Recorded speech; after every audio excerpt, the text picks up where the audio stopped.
Bakunzi ba filime Inzira y'Umusaraba twongeye kubasuhuza, turanabashimiye n'uburyo muri kwereka filime Inzira y'Umusaraba urukundo. Ahantu uri niba ukurikira filime Inzira y'Umusaraba rwose Imana iguhe umugisha, ngiye mbasabiye umugisha. Rero twigarukire rero, ariko mbere tutari twagenda banza kandi subscribe, turakwinginze. Duhe subscribe, uduhe support yawe. Yego, duhe support yawe, turakwinginze. Support yawe ni ingenzi kuri twebwe. Like, subscribe na comment wenda twikomereza. Ese mubona bizagenda gute mama Isimbi navumbura ko Fabiola twite kandi atwite inda y'umugabo we? Ese mubona bizagenda gute CYUSA ahisemo Isimbi? Ese mubona bizagenda gute CYUSA ahisemo IRIBAGIZA? Ese mubona bizagenda gute papa CYUSA azakira gute guhitamo kwa CYUSA? Mama CYUSA azakira gute guhitamo kwa CYUSA? Mushiki wa CYUSA azahitamo gute, azakira gute guhitamo kwa CYUSA? Ese koko namwe mubona bikwiye ko CYUSA ashobora guhisha ababyeyi be uwazahitamo? Mubibona gute? CYUSA ngewe mba mbona CYUSA ntabwo nawe ari kwizera ababyeyi. Ikintu kigaragaza ko CYUSA atari kwizera ababyeyi be ni iki ngiki. CYUSA mama we yaramwinginze ngo namubwire umukazana, CYUSA arabambara aceceka. Papa we yaramwinginze ngo namubwire umukazana, CYUSA arabambara aceceka. Ahubwo abajyana hehe, abajyana epfo na ruguru, ababwira ngo yanga iki. Ngatekereza nayo ibyo bintu. CYUSA koko ibintu ari gukora nibyo cyangwa ibintu ari gukora sibyo? Mwebwe murabibona gute? Byandike muri comment. Twikomereze rero tudatinze rwose twikomereze, kandi ndagushimiye uri gutega ubusesenguzi amatwi. Twikomereze.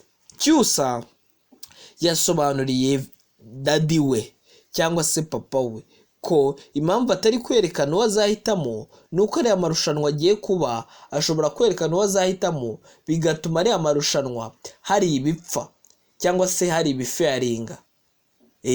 Hari ibishobora gufaringa. Ati rero noneho reka mbe ndetse kwereka uwo nzahitamo kugira ngo hatazagira utsindwa akabyitwaza, akitwaza ngo no kubera ngo CYUSA yari yarahisemo uyu nguyu, akitwaza ibintu bidashinga kandi CYUSA atari byo we ari kurebaho.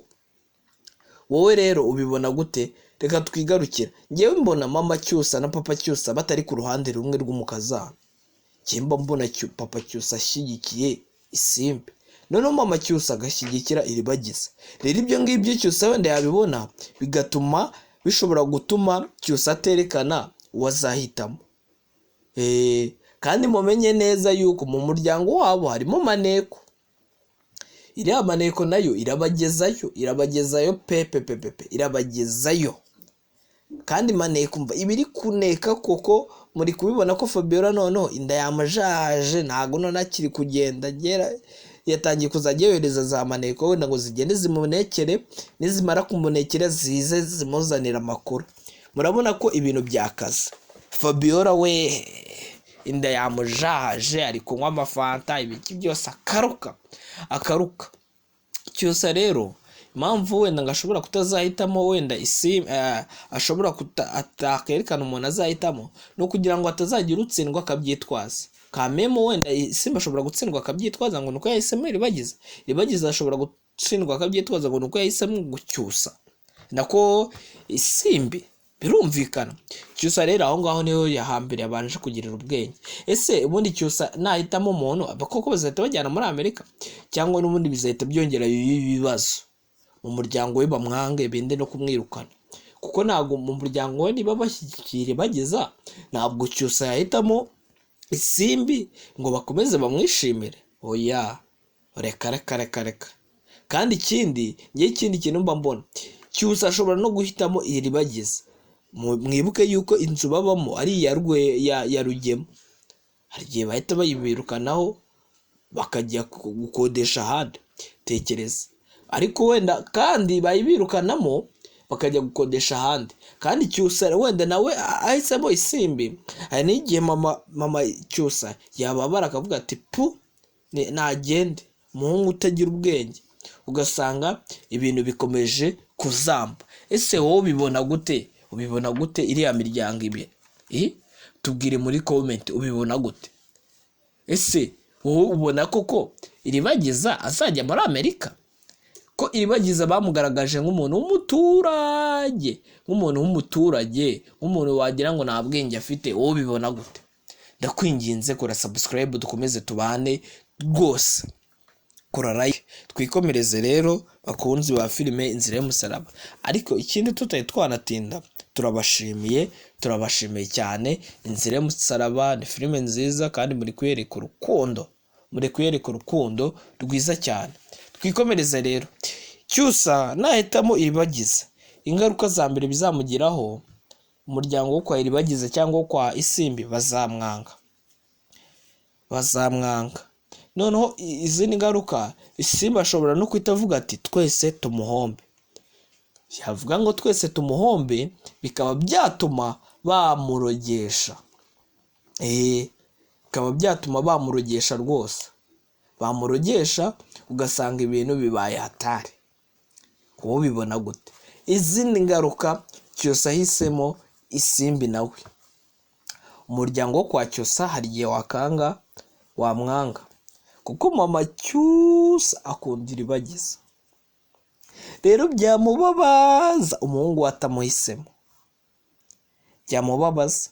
Ubu bubona mama CYUSA bakoresha strategy yose aneka umwana we, ariko umwana we akamubera ibamba. Samubwire uburyo ibintu bimeze. Sashaka kumwerurira nkamubwire ati mama ngiye nakunze uyu nguyu, ndikumva nakikundira uyu nguyu, ndikumva uwo tuzabana twakijyanira muri Amerika ari uyu nguyu. Ngewe cyakora ukuntu ngiye mbyitegereza, mbona CYUSA azahitamo Iribagiza. Kuko Iribagiza rega yagiye amuba hafi. Mwebwe sinzi niba mubibona. Iribagiza yagiye amuba hafi mwana. Yagiye amufasha. Yagiye amugirira neza mwana. Iribagiza yageze no kuri level yitanga n'ibintu by'amafaranga. Wenda dushobora kwibaza ngo Iribagiza yakuye he yari amafaranga, ariko ibyo ngibyo ntabwo twabyibaza kuko ni umukobwa kameme, birumvikana.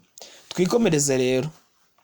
Iribagiza yagiye afasha CYUSA mu buryo bwari bwo bwose bushoboka.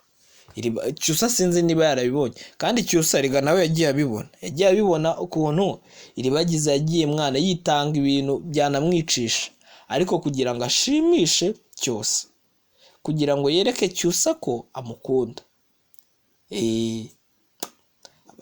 Abari danje. Ndakwinginze rero kora subscribe kugira ngo udushyigikire, kandi Imana iguhe umugisha, mugire umunsi mwiza. Imana ikomeze kubarinda ibyo mukora, Imana ikomeze kubagura, kandi Imana ibafashe bigende neza. Niba uri umucuruzi, niba ukora ibindi byose, Imana iguha amafaranga. Ubu ngubu dukeneye amafaranga. Mushaka ubwami bw'Imana bigishoboka ko bubonwa.